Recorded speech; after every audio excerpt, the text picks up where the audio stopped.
Hey guys, and welcome back to another video. So in this video, what I'm going to be doing is talking to you about traction alopecia and how you can get your hair growing and flourishing if you have it. However, if you're watching this video and you've never heard of traction alopecia, you're going to want to stay tuned because this will definitely help you get a better understanding on what it is and what causes it. And for people who are suffering with hair loss issues, any sort of shedding, thinning, or balding, please stay tuned because it might be linked to traction alopecia. Now, with that being said, let's get into this video. Now, in order to figure out if you might be suffering with traction alopecia or how to regrow your hair back if you are suffering from traction alopecia, we want to figure out exactly what traction alopecia is and what causes it. So what I'm going to do is I'm going to share a definition that I found online with you. So what it says is traction alopecia is a form of gradual hair loss caused primarily by a pulling force being applied on the hair. Now, this commonly results from sufferers frequently wearing their hair in a particular tight ponytail, pigtails, or braids. Traction alopecia is a recession of the hairline due to chronic traction or pulling of your hair pulling. Now, with that being said, I want to interject in here that it is not just people wearing tight ponytails and pulling their hair back, and it's definitely not just the hairline. So from people that I have been working with over the years, you guys know that I work with people on phone consultations and even just through emails, and one of the things that I've realized is it's not just the edges, it's actually the nape area as well, the back. So if you're putting your hair in really tight buns, you can lose hair all around from the back of your ear all the way back. So all of that hair can also have a receding effect. Also, if you are doing certain styles, you can lose hair in the crown and down the middle. It's all over, but that's one of the telltale signs that you could potentially be dealing with traction alopecia. And one of those signs is that, you know, your edges start to go or your nape starts to go. Now that we know the definition of what traction alopecia is, we can see that it is linked to primarily hairstyles.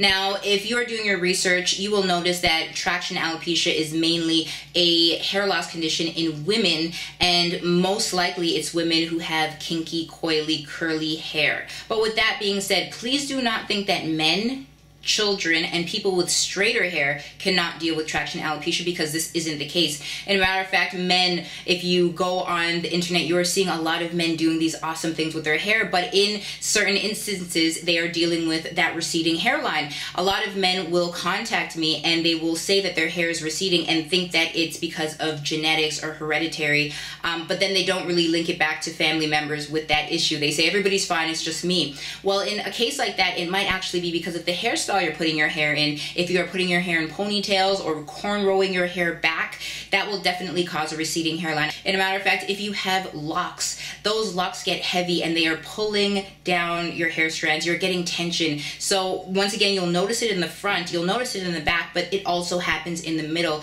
So a lot of people will think it's stress related, or they'll think, oh, you know, it's a product I use, when it really could just be the hairstyle that their hair is in, whether it's the locks, whether it's the single strand extensions hanging down and pulling your hair strands. That definitely contributes to traction alopecia. With that being said, do not think that people who do not have kinky, coily hair or are not wearing those hairstyles are free from getting traction alopecia. From research, I found that people with thick, long hair can also experience traction alopecia just by the weight of their hair. Because their hair is long, it's thick, and it's pulling on their hair strands, it's pulling on their hair follicles, causing tension. So now that we know that the hairstyles can cause tension, whether you're a man, a woman, or even children, now we can go ahead and move a step further and figure out, well, how can we fix it? How can we get our hair stimulated and growing back? Now, if you've been one of those people who've been affected by traction alopecia, you've been affected by having chronic tension on your hair strands, whether it was from a style or whether it was just from your actual hair, the weight of your hair,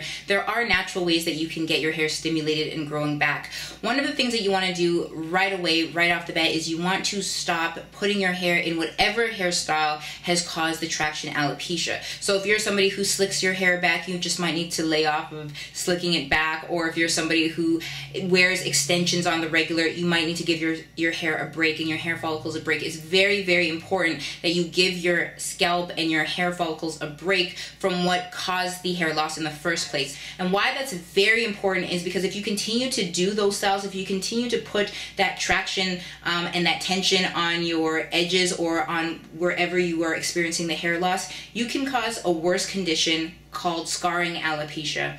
Now what scarring alopecia is when there are scars now on your scalp and on your hair follicles, and in most cases, 9 out of 10 times, that hair is not going to be able to grow back ever. So if you are putting your hair in a certain style that is causing a lot of traction, a lot of pulling, and you are noticing hair loss, you really want to stop doing those things. Now the second thing that you want to do is you want to make sure that you are stimulating your hair follicles. Now you can do this through massaging, which I do have a video on that. You can check it out. I will put it in the description box below. But you can stimulate your hair follicles by massaging or by using natural products that aid in scalp stimulation.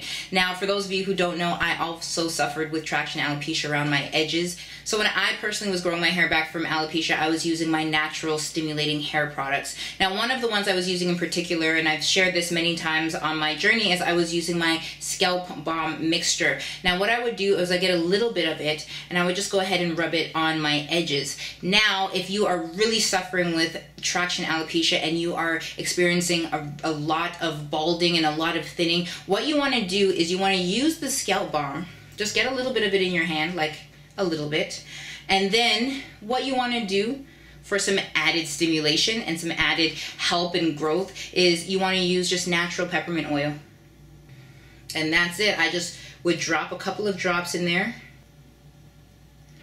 And then I would just go ahead and just rub it around so that you have the peppermint oil and you have the scalp balm mixture, and then apply that to your edges.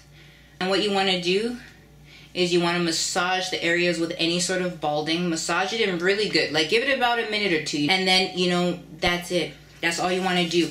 What I would do is I would do it at night, because when your body is rested, your body is able to heal itself. It is able to, you know, focus on areas that it couldn't focus on if it's digesting food or if it's working doing other things. So when you're rested, that's the best time to try and stimulate your scalp and get that blood flowing. So do that at night. Just stimulate your scalp with natural stimulating products. And then what you really want to make sure you're doing, especially before bed, is that you're covering your hair at night. So let's just say I was wearing this scarf. I would be putting the scarf over my edges, and that way when you are sleeping and rubbing against your pillow or your sheets, you are not causing friction, you are not causing your hair to dry out, you are keeping your hair protected. And why it's important that you keep your hair protected: one, if you're putting those natural oils onto your scalp, then, you know, you're keeping them on your scalp. They are not rubbing into your sheets and, you know, not doing the work that they're supposed to be doing. You want to make sure that it's staying on your scalp and on your hair. And then what you want to make sure that you're doing is that you are making a safe environment for your hair to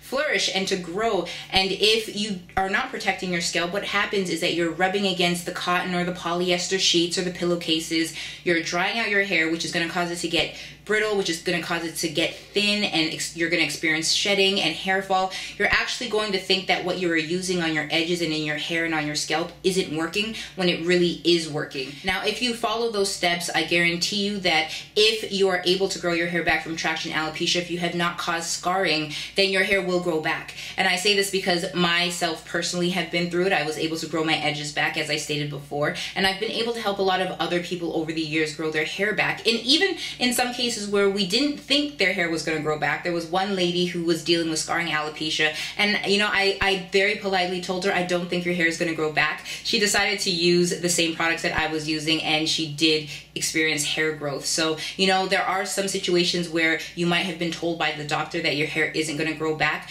but don't give up, because it might not be the case and you still might be able to get amazing hair growth. So hopefully this video helped you to figure out a little bit more about traction alopecia and how you can grow your hair back if you have it. Now, if there were some questions that you had that I did not answer in this video, please leave it in the description box below. I'll be happy to help you. And if any of you guys are interested in more hair growth tips, great hair growth tips, go check out my hair growth ebook. I state a lot of awesome, amazing tips that have been able to help me and others throughout the years, so go check out that book.